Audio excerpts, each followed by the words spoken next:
mga kapramdi, after namin manggaling sa Mount Data at sa Paway Atok Benguet, dumiretso naman kami dito sa Baguio at dito kami nagpalipas ng gabi. So ito napaka-dilim at syempre napakaganda ng aming kinuhang bahay dito sa Teachers Camp.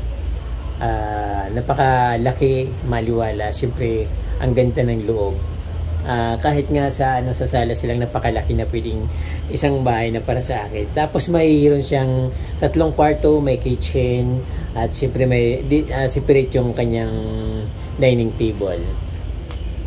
So dito napakadilim ng gabi dito sa Teachers Camp kasi ayun, paparating yung bagyo pero hindi pa naman yata affected ng bagyo yung sa panahon na ngayon ng buong Northern Luzon.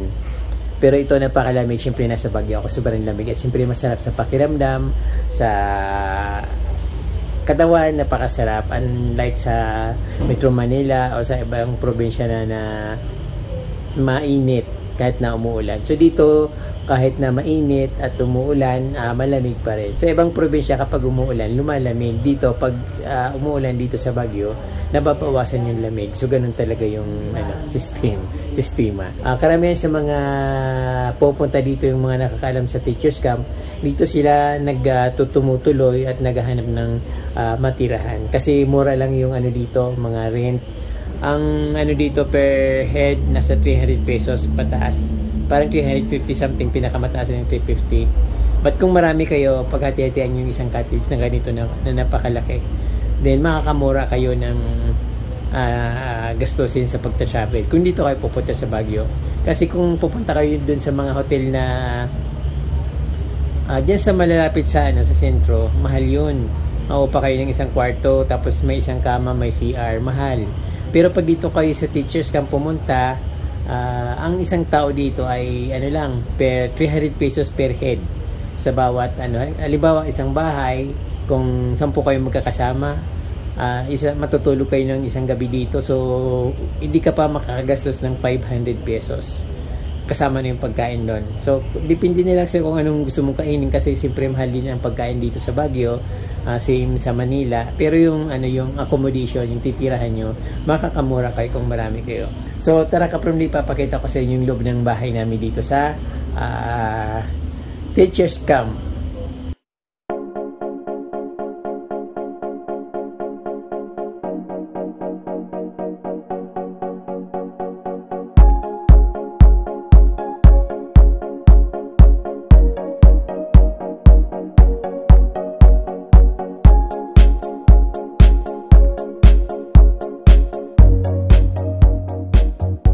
From di napaka-aliwalas ng dito ng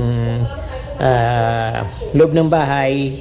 Mostly naman from di halos ganito yung mga guest house dito sa Teachers Camp, basta yung buong bayang upahan nyo. Dito kasi pang maramihan ito, pang family, may 3 kwarto, may CR syempre. So ayan, room 1. So ayan, ito yung unang kwarto. Tapos 2 kwarto. At dito yung kwarto namin. So 6 kami bawat kwarto, 2 kaming natutulog. So dito naman yung CR. So ayun. Yung ibang kwarto dito, yung ibang guest house, minsan 3 yung comfort room or 2, minsan 4 yung kwarto. So ayun. Napakaganda kapramdi, di ba? Elegant. So dito naman yung dining room. Napakaganda. Bagong renovate nga raw ito, sabi nung sa amin dito, naghatid sa amin dito sa guest number 9. So dito yung kitchen. Dito muna tayo. Meron kayo ito, syempre yung mga baon namin nilagay namin dito. Then dito kami kumakain. Pag pwedeng magluto dito, pwedeng magdala ng food. Ayun, depende na lang sa inyo kung anong gusto nyong kung anong reference nyo na pagkain, kung anong gusto nyo. Kung pwede kayong kumain sa labas, kasi maraming dito, maraming restaurant na malalapit. So ayun. Ang maganda dito kapramdi, napaka-cozy, napakataas ng kanyang ceiling. Yung kisame, napakaliwanag at siyempre malinis na malinis. Ganon dito sa Baguio City Teachers Camp. Yung couch, plain lang siya na ganyan. Pero magandang tingnan. So, wala siyang foam. Sa iba naman, walang mga ganitong couch. Sa ibang mga guest house. Pero meron din mga malilit na couch na ganito rin. Pero dito kasi parang first time ko pasok dito sa guest house ng Teachers Camp Baguio City na may ganito kalaking sala. So meron din silang TV. I think ano ito, 42 inch. So hindi naman siya kalakihan. 42 or 38. So ayun, maganda yung ano dito, pagka-design. Meron naman parang rehas na nilagay sa ano dito para maging matibay, hindi basta-basta makakapasok kung may papasok man na hindi taga rito para sa kaligtasan ng mga guest ng Teachers Camp dito sa Baguio City. So ayun, siyempre masarap matulog dito kaprom di malamig, parang nasa bahay ka lang, hindi mo mapifeel na nag-travel ka dito, nag-tour ka dito dahil maganda yung facilities. Ayan. Meron din sila dito. Ito yung pinaka-kitchen dito. Siyempre pag pasok mo dito, pwede ka magluto. Ayan, nagluto na ng corned beef si Ate Amy. Ulam namin ngayong gabi.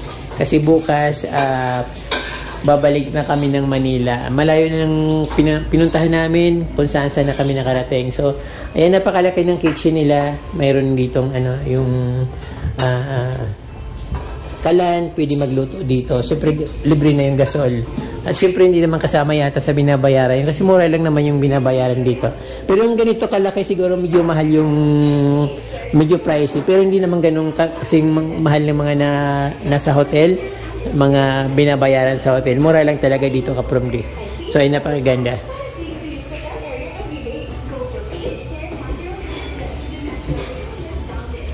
So, dahil malapit lang naman yung mga restaurant dito, pag nagugutom kami, bumibili lang sa labas. Tapos, pag gusto magluto, mamamalingki lang sa palengke. Then, bibili ng mga fresh vegetables, strawberries. Ayun. So, napakaganda ng round table nila. Ay, round table. Yung round table yata ang tawag dito. Saka yung chair. Napakaganda. Parang gawa yata ito sa acacia. Tapos mabigat siya. Yung sahig niya wooden. Basta yung parang binakikita nyo yung napaka-cozy na bahay dito. Ayun. Tapos ito yung room namin. Dalawa yung good for, actually yung room namin dito is good for 3.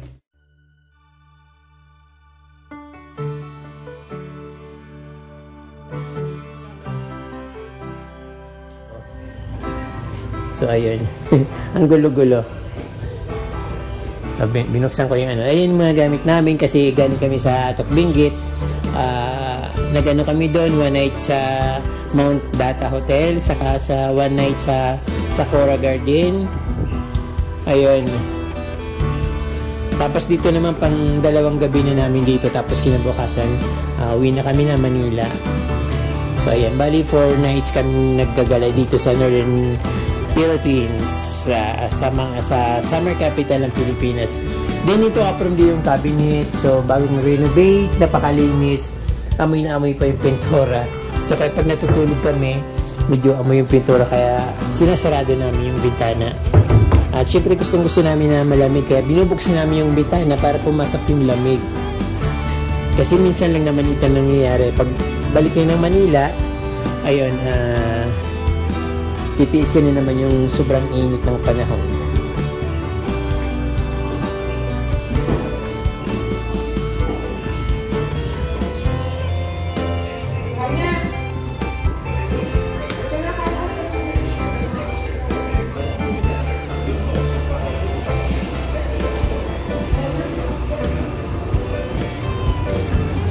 So, ay napakalinis ng dito.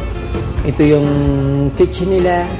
May kalan, may gasol, may trash can. Tapos ayun, may mga plato na silang kasama. Hindi kailangan ng aircon dito kasi nga malamig dito. Tapos may exhaust fan. Ayan, pag nagluluto, hindi maamoy kasi may exhaust fan. Pero depende sa niluluto nyo. Kung magluluto kayo ng tuyo, bagoong magpipirito kayo ng isda, syempre mangangamoy pa rin yun dito. So yan, empty yung kanilang cabinet, kitchen cabinet. Yung ano nila, window, napakaganda. Ayan.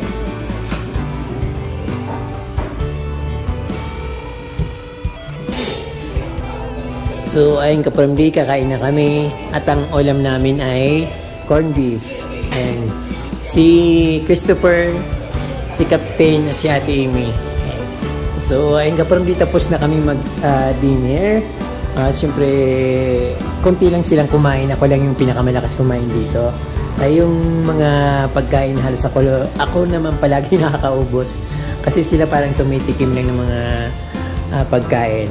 Tapos ako, ayun talagang todo pa yung kain. Siyempre, ayun dapat malinis pa rin kasi kahit hindi sa amin ito. At siyempre, ganun talaga pag na tumitira ka sa isang house, dapat palaging malinis. Pumasok kami ng malinis dito, siyempre, umaalis kami palagi na malinis yung bahay na tinutuloyan namin. So, wala kaming iniiwan na basura kapag umaalis kami ng bahay na tinutuluyan namin. Kahit yung mga kamay na ayos pa rin namin, kahit na kailangan ng palitan yung mga cover bedsheet nila. So, ayan, bukas ipapakita ko sa inyo yung labas ng guest house dito sa Teachers Camp along Leonard Wood dito sa Teachers Camp. So, actually, hindi ito yung pinaka-main na campus ng Teachers Camp. Nasa ano kami along the highway. So, ayun, meron kami sariling gate dito sa gilid ng highway. Hindi katulad sa iba na doon sa tinitirahan namin dati, napapasok talaga ng buong Teachers Camp. Then, ayun, doon sa kabila yun. So, ipapakita ko sa inyo bukas kasi madilim na ngayon.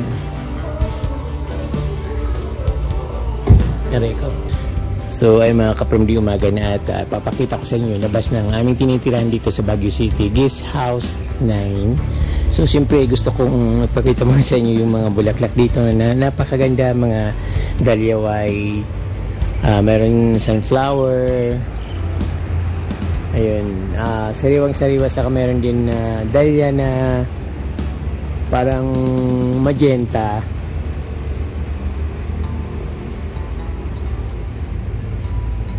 Kukunti lang yung halaman dito sa lugar na napuntahan namin, pero maganda yung view.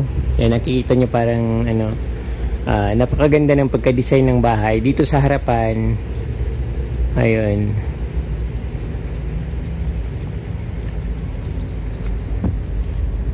ito sa baba maraming mga bulaklak, dahlia. Iba't iba yung variety ng dahlia dito mga ka-from-day, kasi yung mga bulaklak nila magkakaiba. Katulad nito, iba rin yung pagka-form ng bulaklak niya. Kukunti yung mga petals niya. Yung iba naman, yung mas gusto ko yung maraming petals kasi mas maganda tingnan lalo pag malaki. So ayun, maganda yung bahay. Yung kapaligiran niya maganda rin. Ang ganda ng panahon, maraming flowers.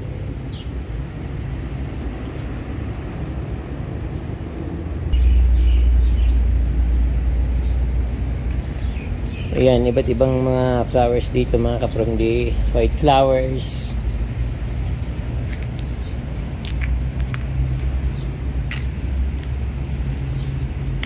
yan, mga marigold plants, flowers.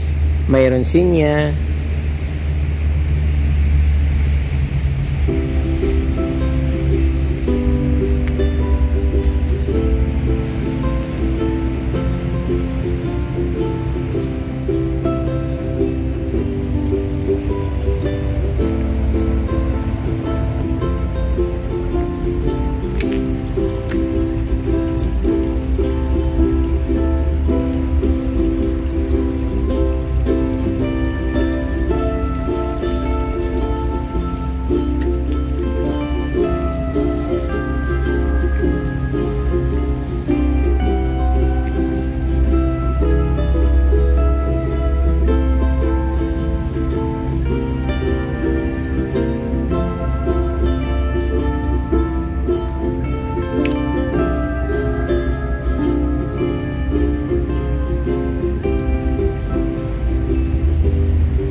Japanese passion fruit. Napakaraming bunga, parang ano lang, parang wild na eggplant, pero sabi nila Japanese passion fruit na yung na tree, hindi yung gumagapang. Kasi yung sa atin na passion fruit yung parang nagiging ano, bagging.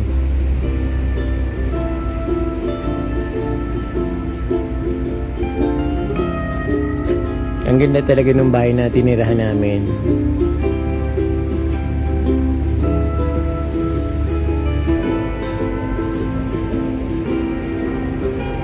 Yung view dito napakaganda, maliwalas.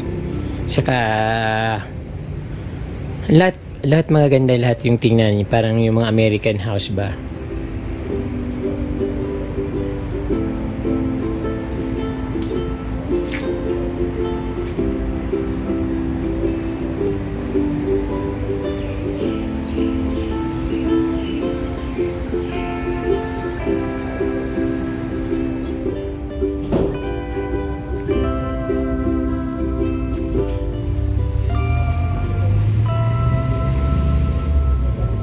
Sinya plant. Marami naman ganito sa Bicol, itong plant na ito, sinya. Mas marami pang variety doon, mga iba't ibang kulay. Saka yung iba, minsan parang dahlia yung bulaklak niya. Pero dito konti lang yung variety ng sinya. Ang pinakamarami dito, kapam dito. That time, kumuha na rin ako ng mga seeds dito, pero walang tumubo doon sa kubo ko, kaya parang wala rin. Wala akong nakitang tumubo. Ang dami-dami kong kinuha ng seeds niyan dito.